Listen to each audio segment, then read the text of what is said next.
নমস্কার, আমি শ্রী সুবোধ কুমার ভট্টাচার্য। একটি গান নিজে লিখেছিলাম আমাদের বিষ্ণু মন্দিরের বিষ্ণু ভগবানের জন্য, এবং আমি তো গান জানি না, তাই গানের সুরটি আমি একজনের থেকে সাহায্য নিয়েছি এবং এই গানটি আমি এআই দিয়ে গাওয়ানোর চেষ্টা করছি। কীরকম লাগে আপনারা শুনে আমাকে বলবেন।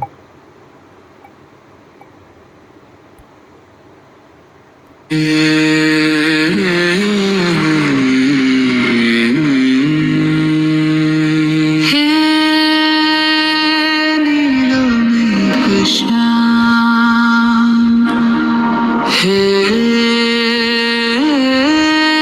নীল মেঘ শ্যাম